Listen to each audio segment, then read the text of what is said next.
چودھری صاحب نے کار خریدی، چلانی آتی نہیں تھی مگر دھن کے پکے تھے، خود ہی لے کر نکل جاتے تھے۔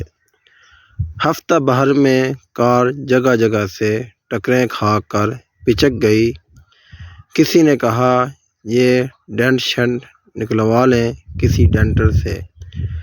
چودھری صاحب محلے کے ڈینٹر کے پاس گئے۔ ڈینٹر ان کی کنجوسی سے اچھی طرح واقف تھا کہ یہ کام کرا کر پیسے دینے کے چور ہیں۔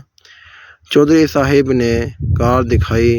ڈینٹر نے بولا، چودھری صاحب پھونکے مار کر یہ ڈینٹ نکال لو، اور پھر سائلنسر دکھا دیا کہ یہاں سے پھونکے مارنا شروع۔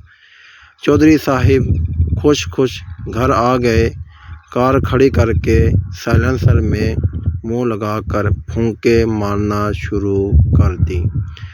تھک کر لال و پسینے ہو گئے، مگر جہاں سے گاڑی پچکی تھی ذرا برابر فرق نہیں پڑا۔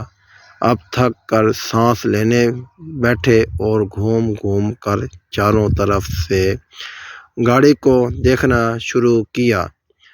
پڑوسی نے دیکھا تو پوچھا کہ کیا ہوا؟ چودھری صاحب نے مسئلہ بتایا۔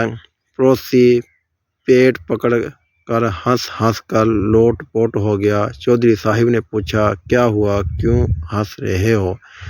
پڑوسی، چودھری صاحب تسی بھی وڈے سادے ہو، گڈی دی کھڑکیاں تو کھلی ہوئی ہیں، ہوا تو سب نکل جاتی ہوگی، یہ تو بند کرو۔ ملک پاکستان کو بھی ایک ڈینٹر، ایک چودھری اور ایک پڑوسی مل گیا ہے۔ انڈسٹری بند ہے، معیشت ٹھیک کرنے کا کوئی پلان نہیں ہے، مگر 3 کروڑ پر لایا گیا کرائے کا وزیر خزانہ ملک خوشحال کر دے گا۔ اور چودھری نواز